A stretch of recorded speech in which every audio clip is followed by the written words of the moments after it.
This Sunday night, actor Benedict Cumberbatch returns to the small screen as the cold, brilliant Sherlock Holmes in the masterpiece mystery series Sherlock. Created and written by Mark Gatiss and Stephen Moffat, the series rescues the famous detective from the Victorian era and brings him firmly up to date. Watson, played by actor Martin Freeman, keeps a blog. Holmes solves cases remotely, and text messages often serve as clues. Last season's cliffhanger had fans wondering for over a year how Holmes and Watson would escape from the clutches of the evil Moriarty. Here's a clip of that final scene with actor Andrew Scott as Jim Moriarty. Sorry, boys! I'm so changeable. It is a weakness with me, but to be fair to myself, it is my only weakness. You can't be allowed to continue. You just can't. I would try to convince you, but everything I have to say has already crossed your mind. Actor Benedict Cumberbatch and screenwriter Stephen Moffat hint at what viewers will see this Sunday, but don't expect them to give anything away. Well, it was a long wait for the audience, and to be honest, we put them in that predicament without the faintest idea of how we were going to get them out of it, and we didn't quite expect the audience to go as mad about it as they did. So we spent a long time sitting around tables thinking, okay, we've got to do the one thing that they don't expect. I hope on Sunday you'll see that we probably give you the one thing you don't expect. You're going to leave it there, right? Yeah, well, I'm not going to give it away in advance. That would be very, very bad publicity. That moment really captures how the series has brought Holmes into the 21st century, the updated humor and technology. Yeah, well, it's the funny thing about Sherlock Holmes is which is what made Mark and I want to do it, is it's quite an easy update. It fits very, very readily. Sherlock Holmes in the original stories, although we think of him as Victorian and old-fashioned, in the context of his own time, was a very, very modern, scientific, slightly frightening young man. He's become dusty over the years. He's become a relic of Victoriana, but originally he wasn't. We've sort of restored him to being a modern man. Benedict, how do you find your Sherlock Holmes, given so many actors have played him before you? Well, you don't think about that when you're taking a role on like this. You just go back to the source material. There's an awful lot. There was some guy in a bar who came up to me and went, "Oh, you're very good. It's very original. It's very different." And then he came back a bit later. I thought, here comes the butt, because he was drunk. And he said, but you do that thing. You steeple your hands under your chin. I went, read the book. Read the book. Watson is forensically detailed in his description of his best friend, both as a doctor and as a psychiatrist, as a friend should be in a way. And he is very richly detailed. There's everything an actor would need for a physicalization blueprint in the books, as well as his mannerisms and his behavioral psychology as well. All his sort of personal tics are writ large by Watson.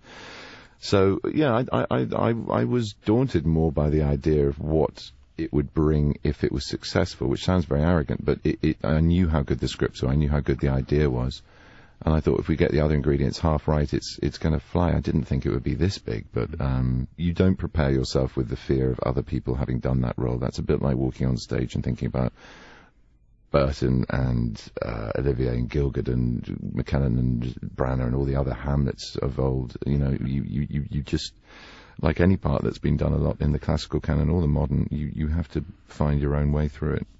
Do you do the same, Stephen? Just get those other films and TV productions out of your head? In a way, I think for Mark Gatiss and myself, it would be absolutely psychologically impossible for us to do that. We're steeped in them. We have read all the Sherlock Holmes stories multiple times. We've seen all the films. Every time a Sherlock Holmes film comes on the telly, we text each other and say, "Oh, that one's on, go to Channel 4 or something." So no, we don't have to put that away. It's not the same thing for us as it is for Benedict. Benedict's got to be Sherlock Holmes. We just have to write him. So that's a slightly different phenomenon. And we are sort of deeply in love with most versions of Sherlock Holmes. The old Rathbone Bruce ones were wonderful. Yeah. The Robert Stevens one, the Billy Wilder movie. Yeah. So much of it is, I couldn't cut myself off from that just because it's all lovely. Program has some fun with the debate over Holmes and Watson's sexuality.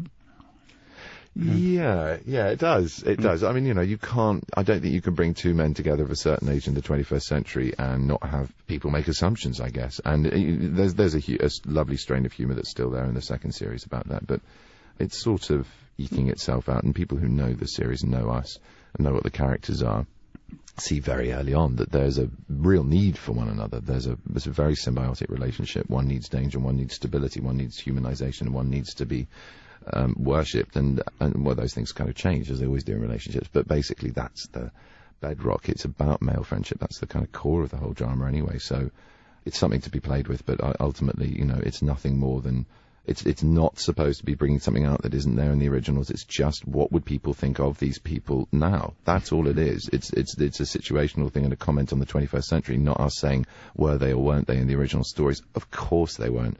He's asexual to a point, as seen when he meets Irene Adler. I'd say that much, aren't they? It's an interesting thing. It's something that doesn't fit into the equation of how he wins the game and plays his life. He has to be clean of that because it's too much of an obfuscation. It's a distraction. It's an obstacle. It's not something he can use to his advantage. And as we see when he meets his match in Irene Adler, female intuition has a one-up on Sherlock. I don't think Kate caught your name. I'm so sorry. I'm... Oh, it's always hard to remember an alias when you've had a fright, isn't it? Mr. Sherlock Holmes. Miss Adler, I presume. Oh, look at those cheekbones. I could cut myself slapping that face. Would you like me to try? Sex for Sherlock Holmes is danger and excitement and mystery and brain work. He's not really interested in that part of in that end of his body is not much of much concern to him. It's more about what everybody else assumes when these two blokes share a flat. That's what it's about. That's what the joke is. The truth is, if you watch it, John chats up any woman who walks past him. Meanwhile, Sherlock is staring in the mirror and saying, God, you're brilliant. So, I mean, as relationships go, it's never really going to work out. And not a mirror going into John's bedroom, but just... not a carefully angled one, no. It must have been fun rewriting the character of Irene Adler, the woman. The woman. It was it was great fun. I was really keen to do that one because there is not just that story, but all the films and ideas that grew from that one story. The idea of Sherlock's sexy female antagonist, the one you're staring at Sherlock Holmes thinking, is your mind completely on the job, Mr. Holmes? And I think we like that. We like he's got a little tiny bit of a thing for the bad girl, not that he'd ever admit it. But, if you look at the private life of Sherlock Holmes, plays the same game based on the same idea. There's the sexy, dangerous woman, Spider Woman does that. It's just one of the staples of Sherlock Holmes, and he wanted to go with it. I also think with this second series, he wanted to face Sherlock with all the details of growing up and being human that he tries to avoid. He faces the possibility of attraction, of fear, of loss, all the things that will forge him into the mighty hero he will one day be. So is this love among the psychopaths?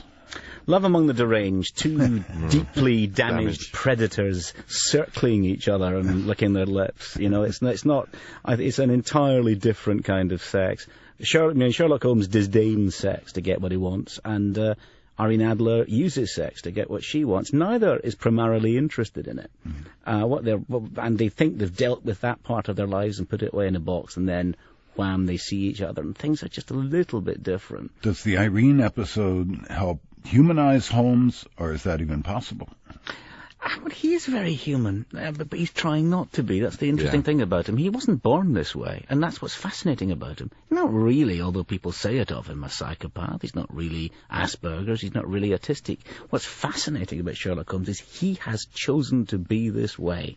To make himself better at what he does, he has chosen to ignore whole parts of his life and his heart. And that's sort of fascinating. He thinks he's done better than he has, because those emotions are still there. And what is fascinating, if Sherlock Holmes was just some sort of cold, emotionless robot, he wouldn't be interesting. He's a man who aspires to be a cold, emotionless robot, but is still very much a man. And that struggle is the story of the evolution and the growth of Sherlock Holmes.